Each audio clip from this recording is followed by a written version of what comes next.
시청자 여러분, 안녕하셨습니까? 주님과 함께 5분 묵상의 시간을 갖겠습니다. 오늘은 여호수아 9장 말씀을 묵상합니다.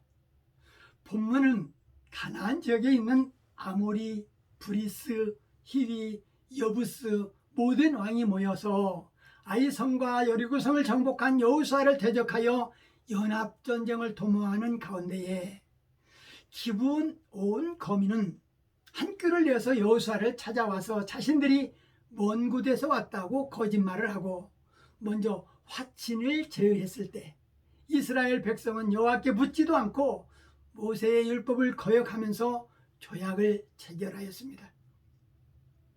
여호수아를 속여 화친을 맺은 뒤에 여호수아가 그들에게 속은 것을 알고 기브온 거민들을 추궁하자 자신들이 죽임을 당할까 봐서 속였다고 솔직하게 이야기했습니다. 여호수아는 속은 줄을 알았지만 하나님의 이름으로 약속을 했기에 조약을 파기할 수가 없었습니다. 하나님의 이름으로 맹세했기 때문이었습니다.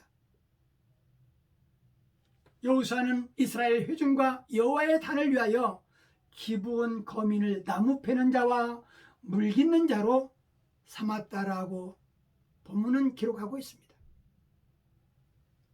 기브온 거민은 전쟁을 해본들 죽임을 당할 것이라는 것을 먼저 알고 백기를 들고 투항했던 것입니다.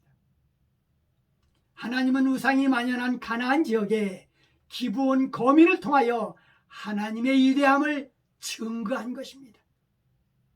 따라서 이 사건은 전환점이 되어서 이스라엘 백성은 하나님이 주신 땅에서 가나안 족속을 영원히 몰아내지 못하고 가나안 땅을 완전히 소유하지도 못했습니다. 이스라엘을 괴롭히는 가시옥화를 했습니다. 백성들이 족장들을 원망했습니다. 이유는 그들이 하나님께 묻지도 아니하고 이를 처리했기 때문에 18절 말씀에 족장들을 원망했다고 했습니다. 지도자들은 하나님께 묻지 아니하고 자신들의 권위로 행동해서는 안 된다라는 사실을 본문에서 깨닫게 해주셨습니다. 이들이 무신론적 태도로 행동할 때에 백성들은 지도자의 길을 따르지 않습니다. 우리가 광야 같은 세상길 걸어갈 때마다 주님께 여쭤봐야 합니다. 내가 가는 길이 바른 길인지 말입니다.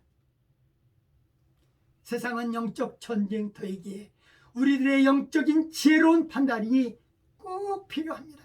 내가 하나님과 함께한다라는 사실을 마귀에게 보여줘야 되는 것입니다. 두려움으로 마귀가 떨게 해야 되는 것입니다.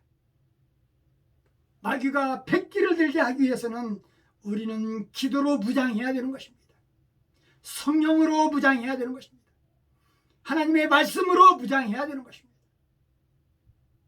하나님을 만나고 나면 이 세상이 영적 전쟁터임을 깨닫게 된다는 사실입니다. 이 영적 전쟁에서 승리하기 위해서는 하나님과 늘 동행하는 삶을 살아야 되는 것입니다. 오늘 말씀 여기까지입니다. 시청해 주셔서 대단히 감사합니다. 내일 다시 뵙겠습니다.